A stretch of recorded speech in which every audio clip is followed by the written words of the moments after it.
Welcome to the TExES ESL Supplemental number 154 exam preparation course. This first section is the introduction. It will include information about the test, the domains, and who are English learners. Please take time to read all of the provided information as it will help you throughout the rest of the course modules. Let's take a moment to talk about the actual test. The English as a Second Language Supplemental exam is coded as number 154. The test is 5 hours long, includes 80 multiple choice questions, some of which may not be scored, and the final scaled score is based only on scored questions. This is a computer-administered test and may include interactive click and drag questions in addition to the multiple choice. The content of the test can be categorized into 3 domains.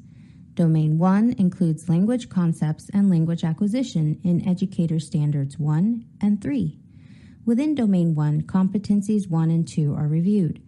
Domain 1 comprises approximately 25% of the exam. Domain 2 covers ESL instruction and assessment. It includes Educator Standards 1, 3, 4, 5, and 6. Within Domain 2, competencies 3 through 7 are reviewed. Domain 2 comprises approximately 45% of the exam. Domain 3 reviews the foundations of ESL education, cultural awareness, and community involvement. It includes Educator Standards 2 and 7. Within Domain 3, competencies 8, 9, and 10 are reviewed. Domain 3 comprises approximately 30% of the exam. You will notice the TExES Examinations of Educator Standards, or TExES Program Preparation Manual, found on the test registration website outlines 7 educator standards, which may overlap and correspond to more than one domain. This course and the corresponding manual focus on the 10 competencies in which the standards are embedded. We will review the competency statements next, and the course itself will provide in-depth detail on each of their corresponding components.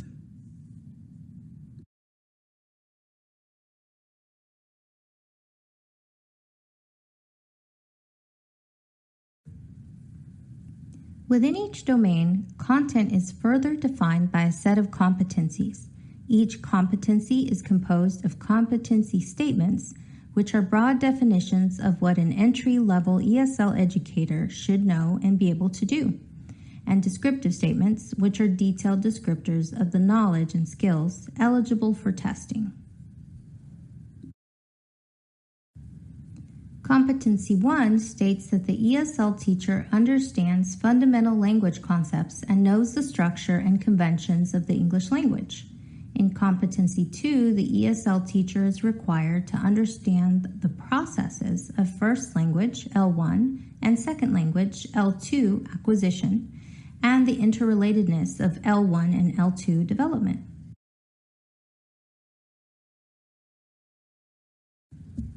Competency 3 is about understanding ESL teaching methods and using knowledge to plan effective instruction.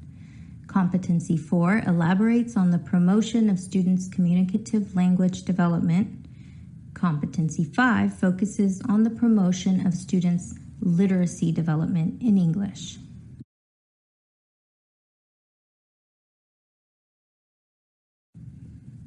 Competency 6 requires the ESL teacher to understand the promotion of students' content area learning, development, and achievement.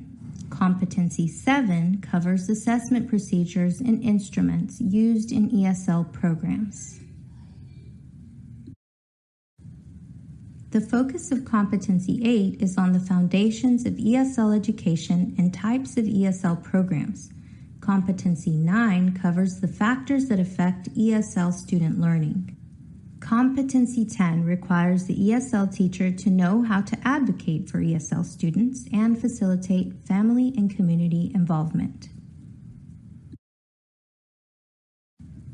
In an effort to better establish understanding and purpose, the domains and competencies in this course are organized as follows.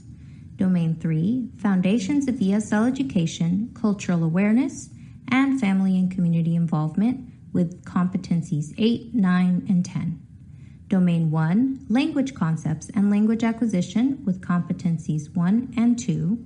And Domain 2, ESL Instruction and Assessment with competencies 3, 4, 5, 6, and 7. Who are English learners? Let's define them and take a look at the data. English learners may include students whose primary languages are languages other than English, students who may be in the process of acquiring English language proficiency, students at different stages of English language development, students with diverse backgrounds to include sociocultural perspective, linguistic repertoire, or academic knowledge in primary language. According to PEIMS data, Texas currently has 1,113,518 identified English learners enrolled as of spring 2020, making up 20% of the total student population, or 1 in 5 students in Texas. This is an increase of over 50,000 identified English learners from fall 2019. Of these English learners, about half are served in ESL programs. In Texas, over 78% of English learners are born in the United States.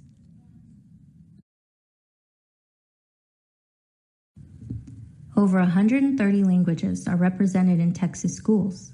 Nearly 89% of the identified English learners in Texas have a primary language of Spanish.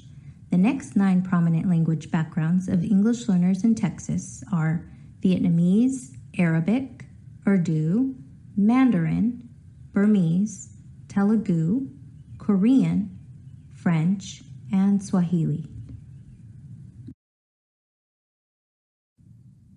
The English as a Second Language Supplemental Exam is coded as number 154. The test is 5 hours long, includes 80 multiple-choice questions, some of which may not be scored, and the final scaled score is based only on scored questions. This is a computer-administered test and may include interactive click-and-drag questions in addition to the multiple choice. Texas educator candidates now use the following site to register, schedule their test, and access their scores: www.TExESStudyGuide.com.